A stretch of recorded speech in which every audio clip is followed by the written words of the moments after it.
The Talk Station presents Faith Matters, a look at contemporary stories and issues from a faith perspective. While this is a pre-recorded show, we are interested in your ideas, comments, and questions, and we urge you to email them to faithmatters@thetalkstation.com. Give me faith, trust what you say, that you're good and your love is great. I'm broken inside, I give you my life. And now, your host for Faith Matters, Ben Ball. And welcome to our program here for Faith Matters, and thank you for joining us on this Sunday morning here on the Talk Station, FM 107 and AM 1240. And I'm Ben Ball, and joined together today with Reverend Robert Cornegy from Chapel by the Sea in Emerald Isle, Dr. Ron Monteperto, who is a political scientist and professor at Carteret Community College. And joining us for the first time today is Reverend David Mills from Parkway Baptist Church in Morehead City. And we want to welcome everybody to the program. And David, especially, welcome you. Welcome to you. Good to have you here. Thank you. And the guys, good to see you. All right, well, let's start today with an article in the New York Times. That's probably always a problematic place to start, with an article in the New York Times. And while if Mark were here, he and I would say this is a little inside baseball, but we want to relate this to probably something else going on in our culture. But Methodist bishop to end trials for ministers who perform gay weddings.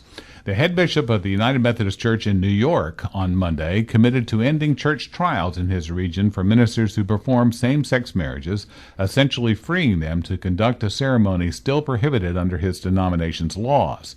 As the first sitting United Methodist bishop to publicly make such a pledge, Bishop Martin D. McLee instantly became a leading figure in a decades-old movement within the United Methodist Church, the country's second-largest Protestant denomination, to extend equal recognition and rights to gay and lesbian members. Though Bishop McLee said that he hoped his approach would heal the church's deep division over homosexuality, more conservative Methodists warned that his actions would push the denomination closer to an irrevocable split.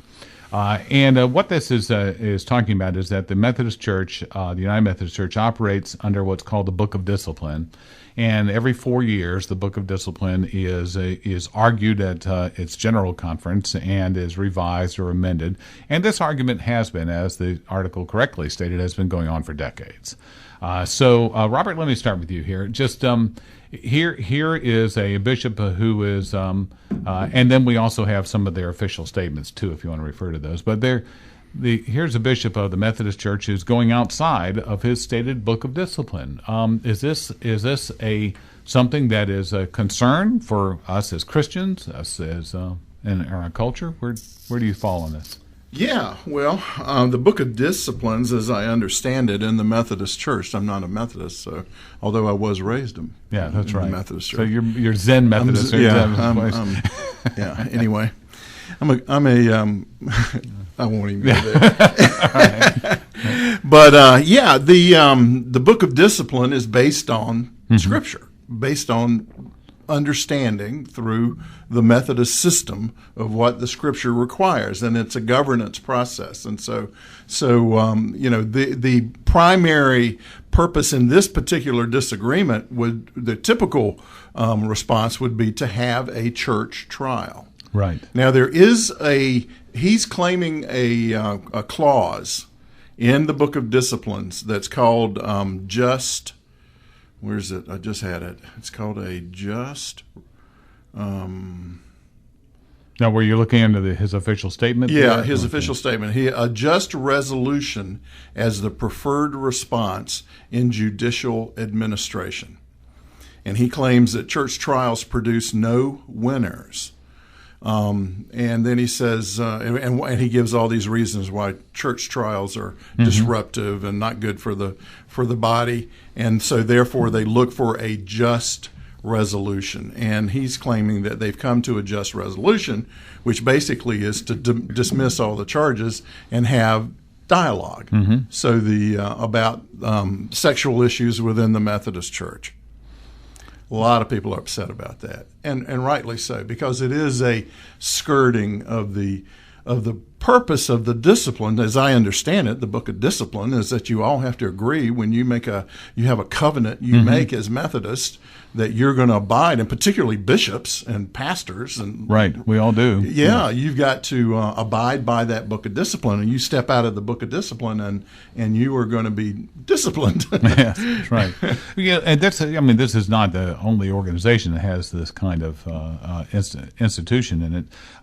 David, with Parkview Baptist, I'm not sure your affiliation. Do you have a Baptist affiliations there too? We're Southern Baptist, but the way Southern Baptists work is significantly different than most. The individual congregations are autonomous, and we send representatives to the Southern Baptist Convention, and we elect leaders, but the national level cannot dictate to any of the churches what happens.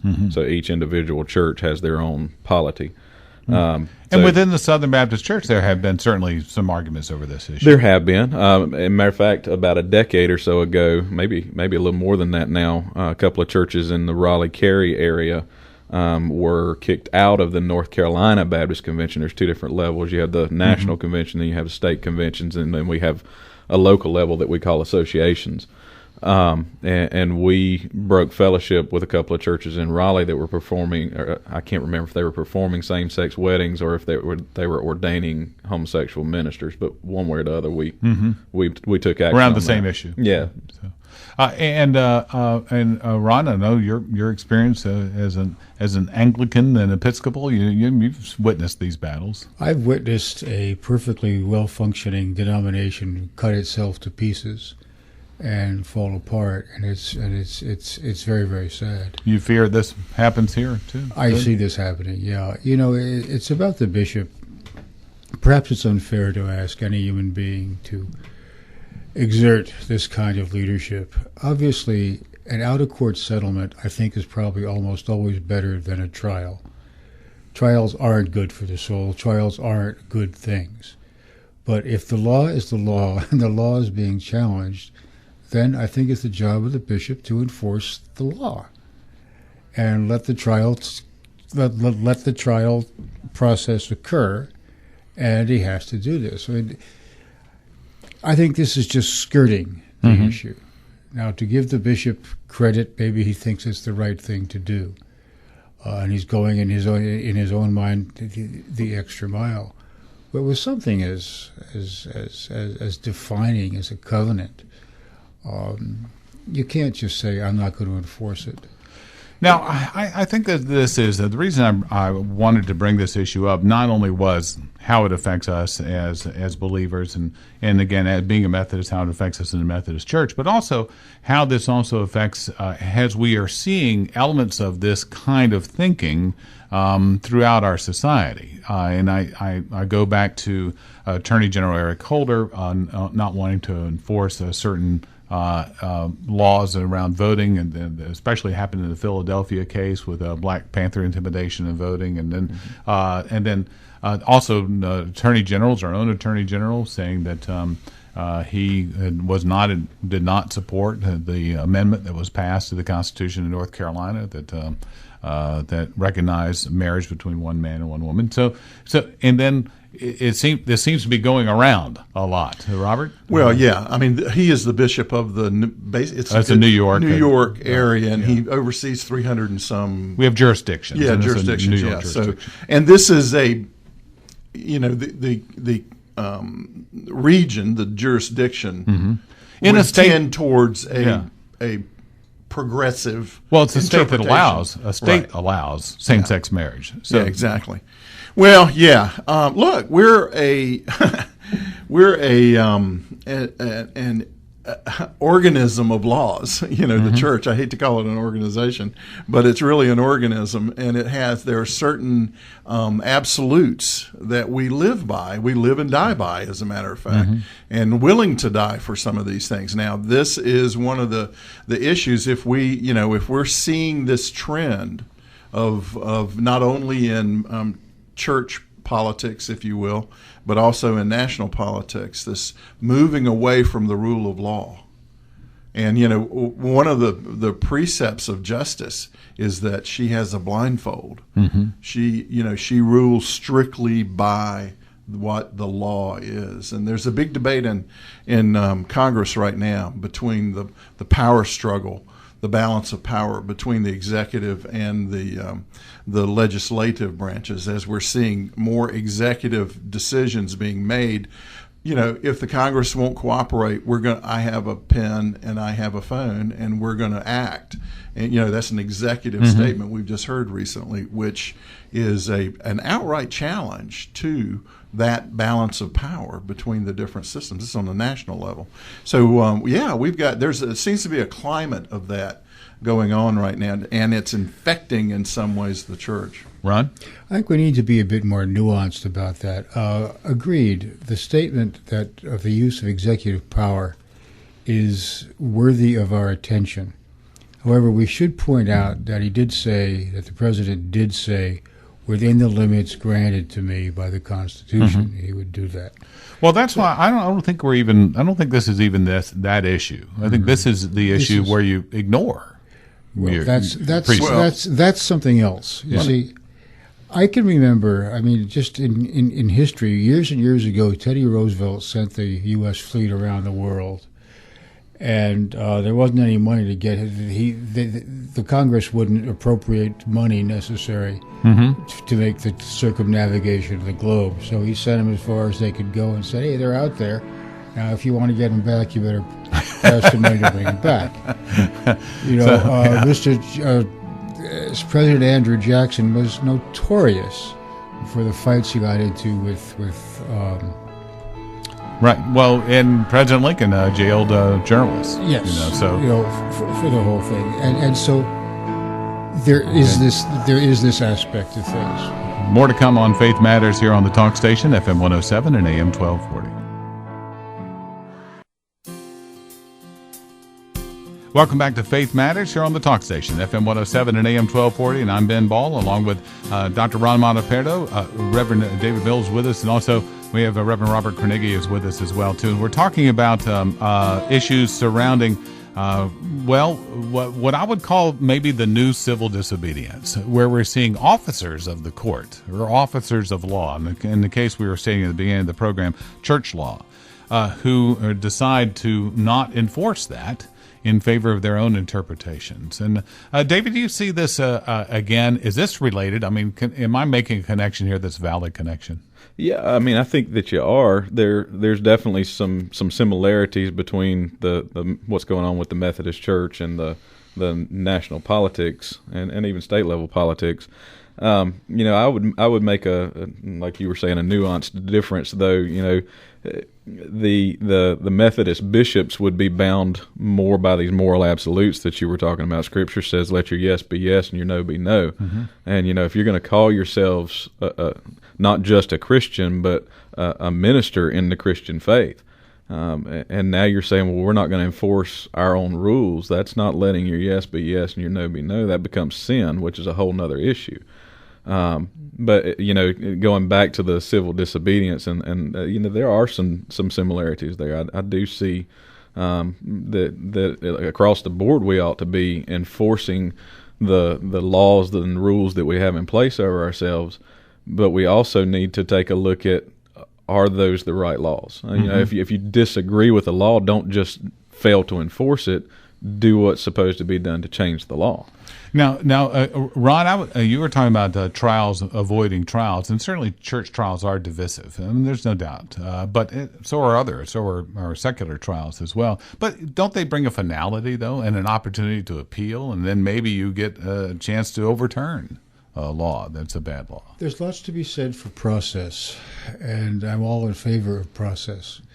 But there's just an area where you get to, which has happened with the Episcopal Church, for example, where you work out all the processes, and people turn the laws and the laws and the rules become means by which each side can advocate its point of view, and there is no way that one can get an independent judgment on it. And everything is pushed into an absolute. In other words, the legitimacy of the law itself is being questioned, not its application. and I don't think that's the kind of thing that we can deal with on trial. I mean, what it seems to me that this Methodist bishop is, by his action, saying, well, maybe the Book of Discipline is wrong. Right. I think that is what he's saying. He's saying that it's wrong. Now, for a bishop to say that, that's fine. But then maybe the bishop should step down. Or maybe there are other things that the bishop can do consistent with his moral principles, his, in this case, moral principles. In other words, the exercise of free will? Is that what we're talking about Well, here? perhaps we are. Perhaps he had a choice?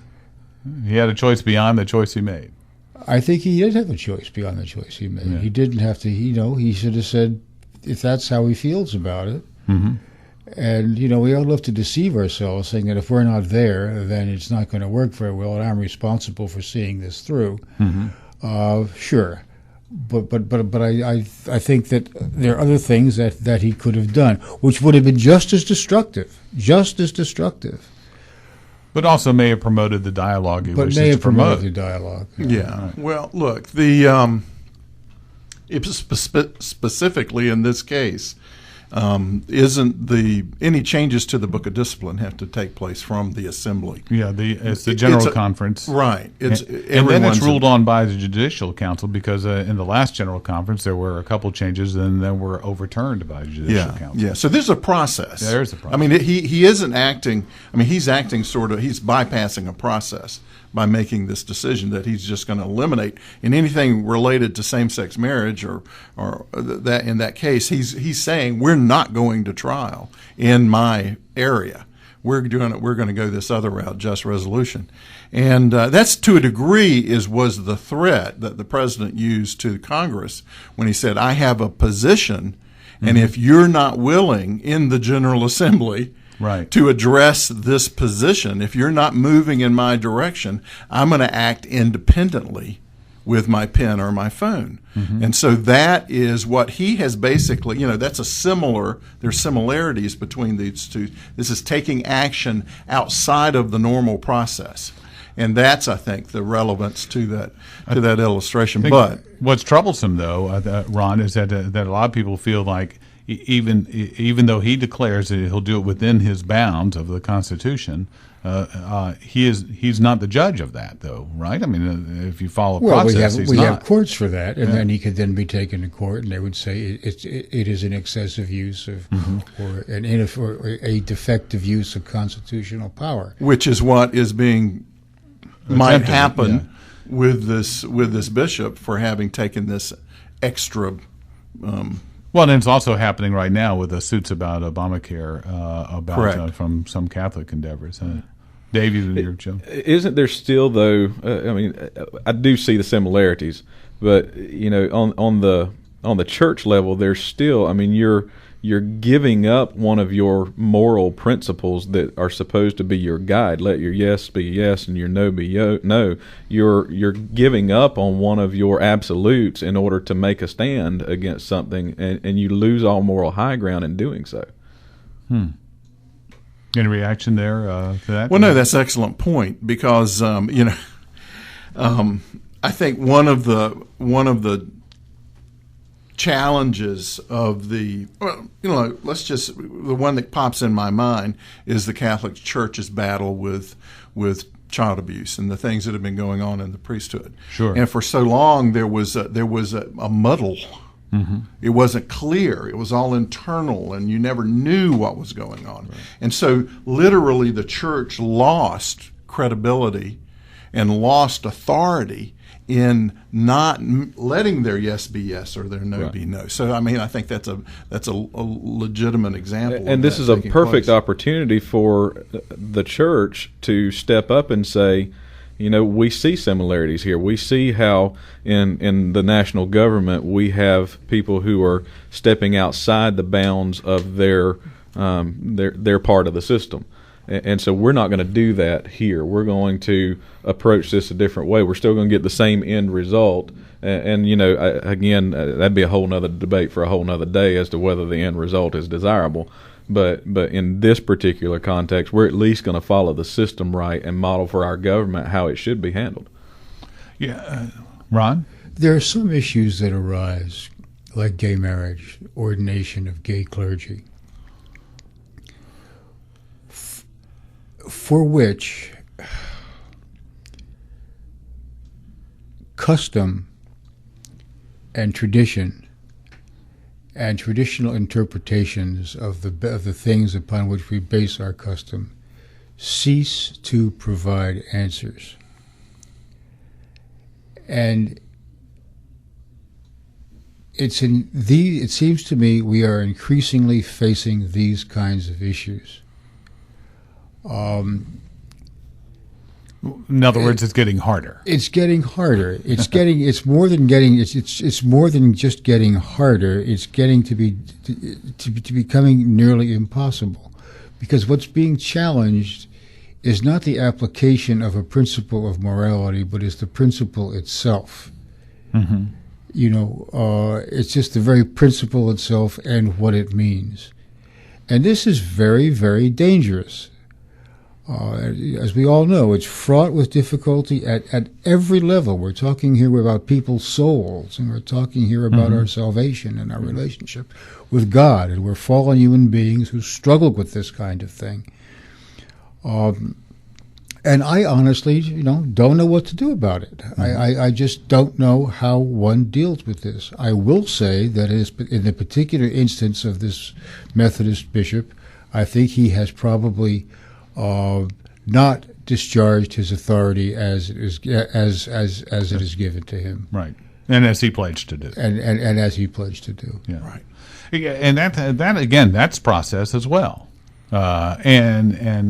See, I'm a fan of process in many ways. I think that not only does it get us to the point of dialogue, which is his whole point, but it also gets us to a period at the end of the sentence until another sentence is written. So, but would it not have been more appropriate in this bishop's case to say, this man performed the wedding of his son, and I think that should be okay, but our denomination says that it's not okay, and so I'm going to go ahead and allow this trial to take place because that's the system we put in place, but here's the steps that I'm going to take to make sure that this doesn't happen in the future. Yeah, to me, that's perfectly appropriate, and I think that probably those statements have been made, and that's why it has been argued, again, within the Methodist Church for years. But we also, as we see in our national politic as well, we've seen this argument about executive authority and about what are the bounds of those authorities and who is to call it into question. I think that's the puzzling part for a lot of people. Yeah. Where do I go if I feel like an attorney general has exceeded his bounds? Where do I go if I feel like a congressman has exceeded their bounds? Where do you turn? Well, our military has rules of engagement. Mm-hmm. They have particular set of conditions in which you can be militaristic. And if we don't have those rules of engagement, then it becomes anarchy. And so, we really do have to.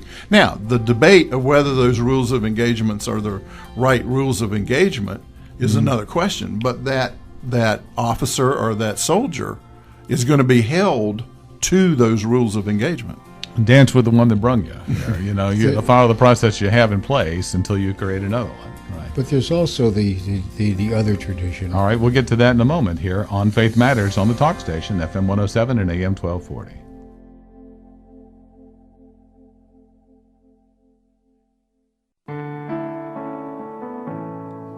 Welcome back to Faith Matters on the Talk Station, FM 107 and AM 1240. And I'm Ben Ball, and here with Reverend David Mills from Parkway Baptist Church, and also have Reverend Robert Cornegay from Chapel by the Sea, and Dr. Ron Monteperdo from Carteret Community College, political scientist, joining us today. And we've been discussing about what I've been calling the new civil disobedience. And Ron, I know you had a comment kind of coming on the end of the last segment there, where Robert was talking about rules of engagement. Well, my comment is that process, rule, law, custom, all of these things are extremely important. They are what make us what we are. But if you look back in history, all along the way, at every step, there have been times in which process has failed to satisfy the legitimate needs of certain sectors of the population. And in those times, we have gone outside of process. French Revolution is only the most dramatic example of these things. Well, Civil War would be a pretty good example. The Civil War is a good example of it. The Russian Revolution is a tragic example of it. Mm-hmm. The English parliamentary system that we prize above all, upon which we model ourselves, is full of instances in which people stepped outside the law in order to do certain things, and then the law kind of caught up. There's a whole literature that talks about what you do, how we as Christians resist what we do when we think the law is unjust or whatever, and it gets into nonviolent civil disobedience, of which we have heard much in this past century. Sure. And so on. And all of which, to me, points to the fact that we're no longer dealing here with issues, and this is the third time I've said it, we're no longer dealing with issues that lend themselves to adjudication through law and process. We're talking about basic assumptions of what maleness is, what femaleness is, about what the relationship between God and male and female is, and what marriage is, and a lot of extremely difficult things.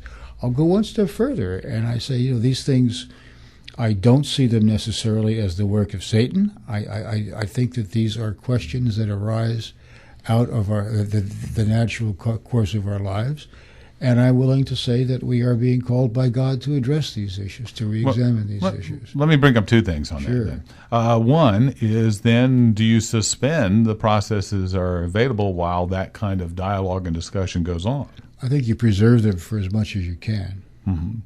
And the other, is there a difference, though, when that civil disobedience comes from the position of authority, as opposed coming from the one who's up to uphold that, opposed to the one who is subjected to it? Well, I think we have to understand that the person who is in authority may be right.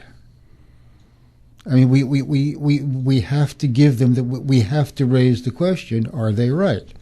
Now. Abraham Lincoln was an example. The Emancipation Proclamation was an executive order. It was not. The legislation that came later, and because the legislature at the time probably would not have approved it. As Christians, though, don't we have to be careful with our civil disobedience and our morality? I mean, ultimately, don't we derive our morality from Scripture? And I'm sitting here looking at Romans 13:1, it says, "Let every person be subject to the governing authorities, for there is no authority except from God, and those that exist have been instituted by God." I mean, if the only instance in which we're supposed to participate in civil disobedience is if it's going against Scripture, then we need to be real careful what we're civilly disobedient against. We certainly do. And that raises the question: was Martin Luther King? He was going against civil disobedience. Right. I mean, he was going against law. He was Right. going against things that authorities put in place by God had decided to do. Right, and the authorities put in place by God had chosen to create laws that went against the freedoms that the Bible teaches. And so when the authorities put themselves outside of the morality in Scripture, then there's a time to be civilly disobedient. But in this particular instance with the bishops and the homosexual marriage, I think that debate is far from over in terms of it's time to be civilly disobedient. Well, let me look, take that again. I need that's a to. good point. I want to get back to the idea, though, about the person who's in position of authority, and let me take it back to the civilian realm, so to speak, because again, as you bring up properly, David, there is that connection. We always have that connection. So, take the Attorney General Holder saying that they're not going to enforce certain immigration laws. Mm-hmm. They're just going to choose not to enforce them. Is that a disobedience on his part that will have a moral foundation, or is that simply going outside the bounds of his authority? Well, the executive, the legislature makes the laws. The executive enforces the laws. Is that correct? Right? Yes. And the judiciary determines if they're doing it, if they're acting right correctly, they're behaving. Yeah, they're right. And so now we have an officer of the executive saying that he is not going to enforce laws determined by the legislature. So that has to go. That's going to go. I believe it will go to the judicial to be able to determine that. I mean, that's what we're coming to. There will be a showdown on this one, I think, because it's ignoring duly processed law, and so we have to, as a nation of laws. Now, we can choose not to do that, and there will be consequences, and you will see the balance of power distorted because of that. So we're in a as these issues have raised important issues. The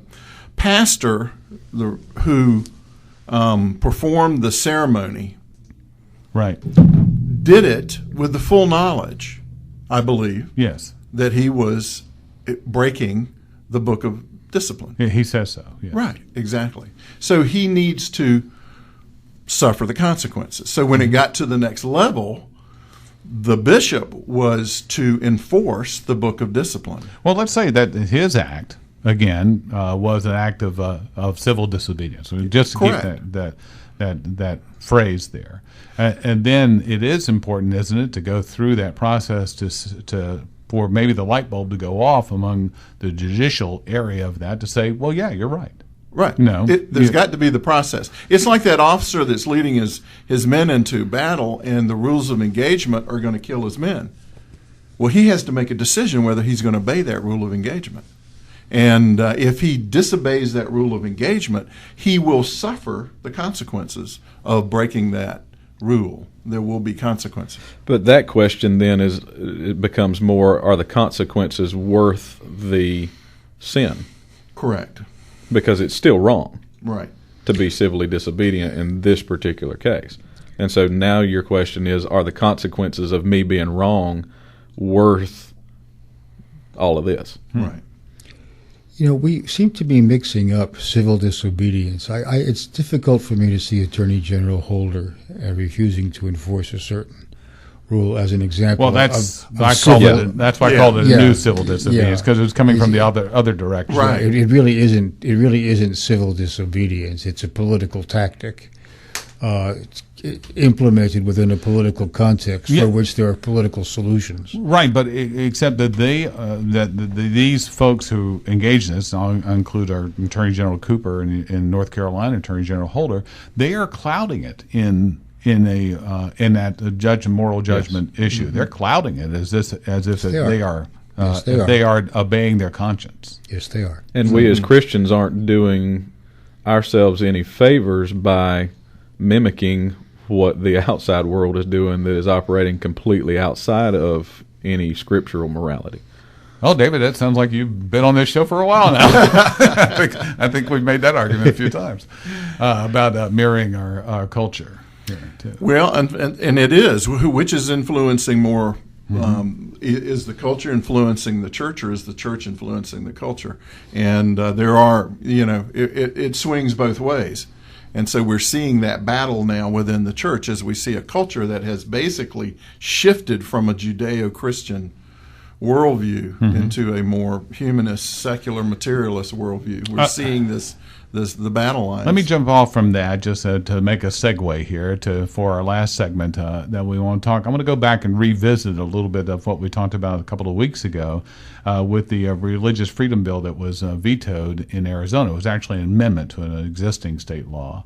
And I thought USA Today came up with an interesting column this past week about that, talking about how the nuances of that could be different. And I think it relates to what we're talking about here, because the original law was enacted in Arizona and other states to model the federal law. The federal law was ruled unconstitutional as it applies to states' enforcement. So arguments within a state, for example, property rights of a church, in a case against the city, that's what led to that decision, is that was not covered under the federal law. So it was so now the USA Today article has, I think, an interesting argument here. Both sides act as if refusal to provide services on the basis of religious belief is the same in every context. It absolutely isn't true. A refusal to serve a gay person at a bar is not the same as a religious musician refusing to perform at a gay wedding ceremony. The former is a clear discrimination in place of public accommodation, but the latter is murkier territory, and we like murky territory around here. So we'll dive into that mud puddle coming up in just a moment here on Faith Matters on the Talk Station, FM 107 and AM 1240. You can be in touch with us, too, by email, faithmatters@thetalkstation.com.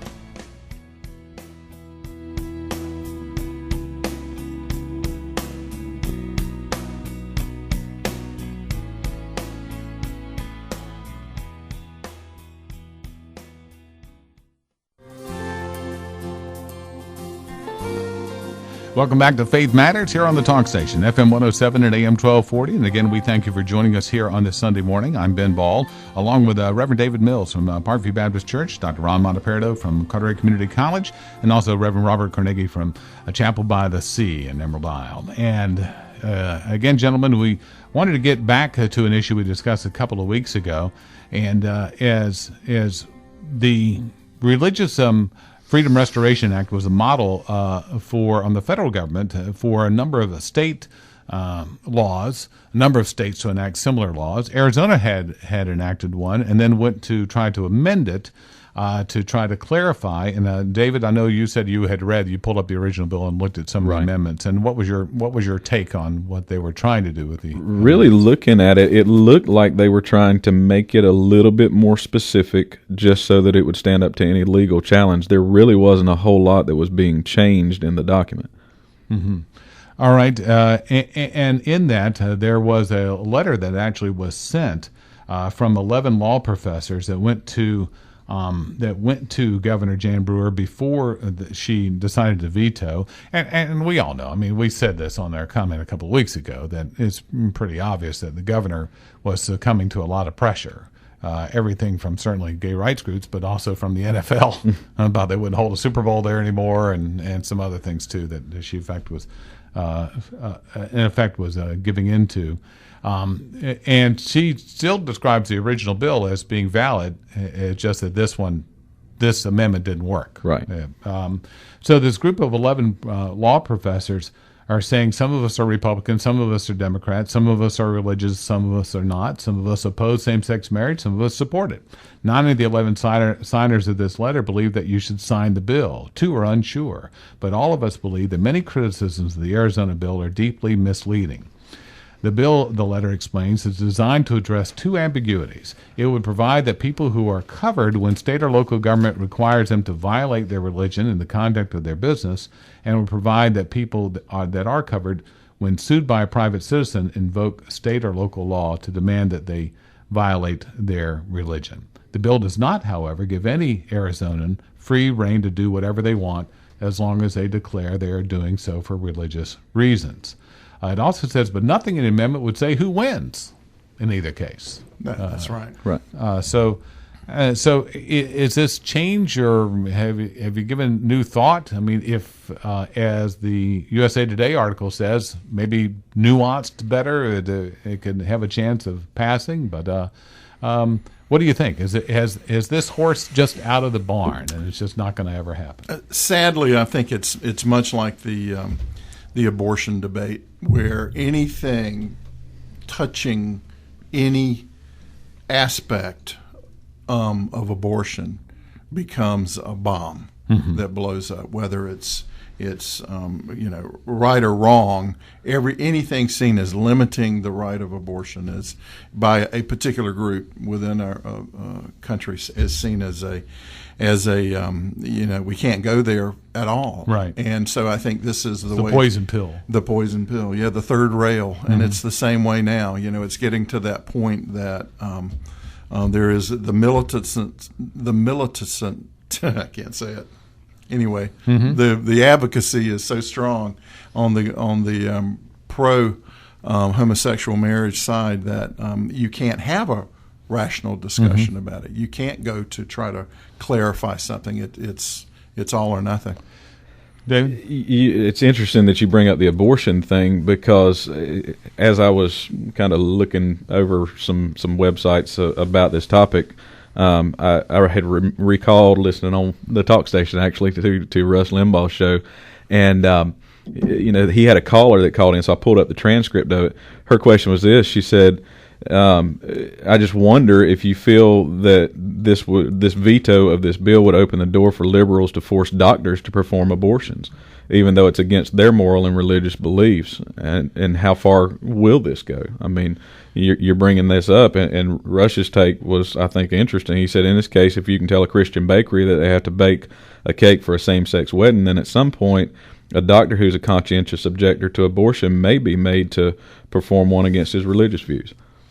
Yeah, I think that is probably more an extreme position, but we those fringes define the middle. So right. So we do have to see what that says. I think the USA Today. I'm not often finding USA Today to be particularly deep in its discussion, but I think part of this is good in the nuance here, because we brought this up a couple of weeks ago. I'd said there seems to be no problem. Certainly Chick-fil-A doesn't open on a Sunday, but they certainly don't refuse service to anybody who walks in Monday through Saturday. Right.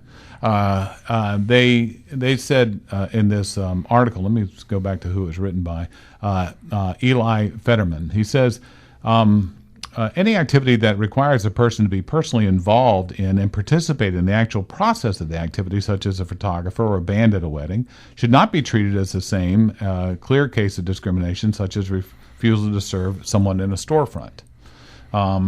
Is that a clear enough demarcation, Ron, do you think, in the political science realm, that law can actually be fashioned that way? I don't see how the law could be fashioned that way, because you can argue incessantly that, as a photographer, I'm providing a service, and my presence taking pictures at a wedding that happens to be a gay wedding does not have anything to do with my endorsing it or not endorsing it, and I'm free to take the contract or not free to take the contract.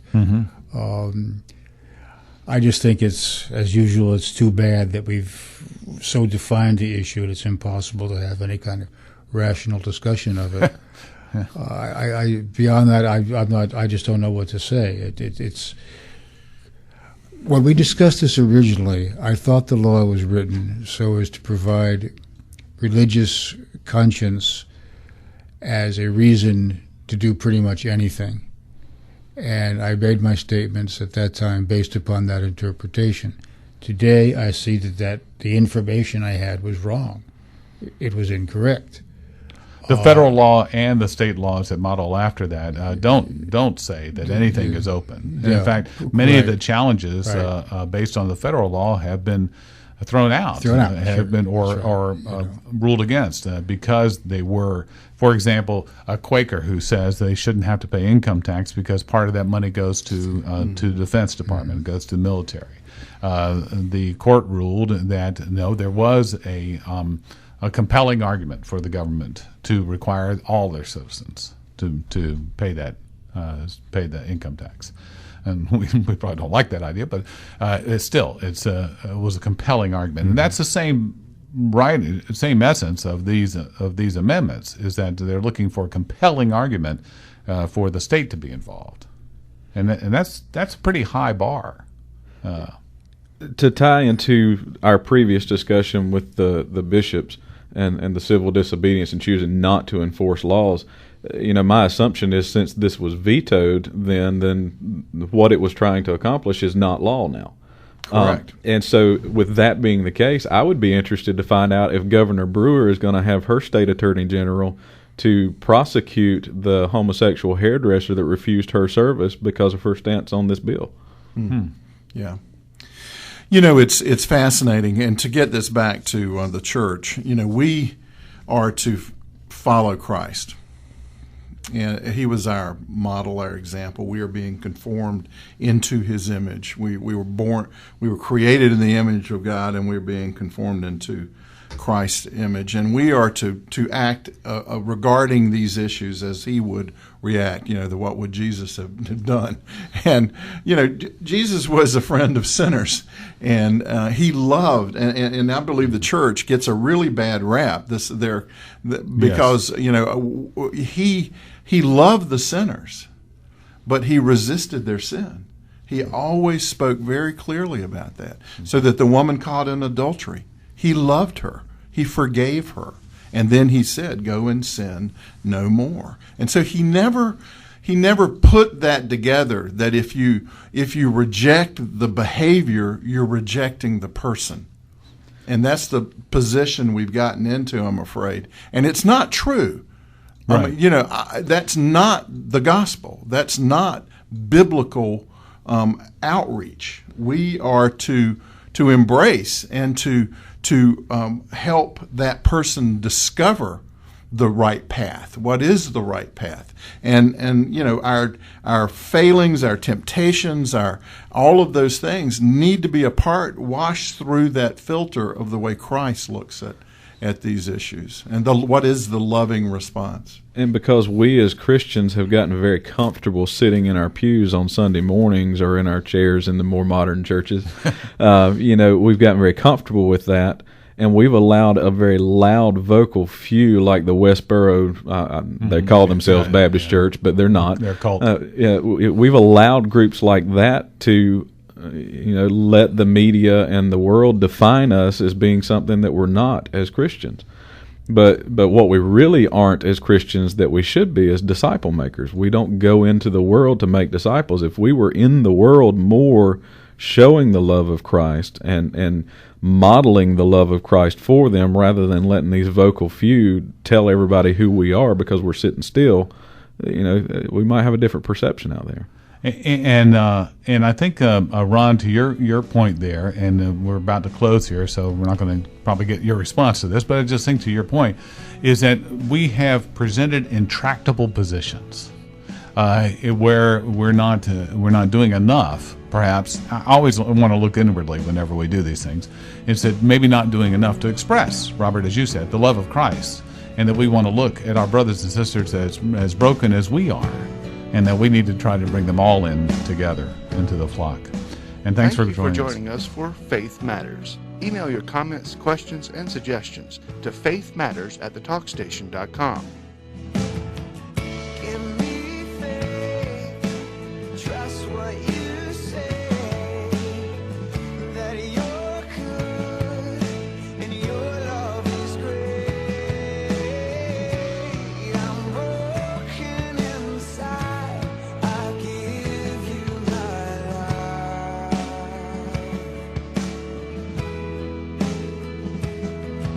Give me faith. Faith Matters is a production of the Talk Station.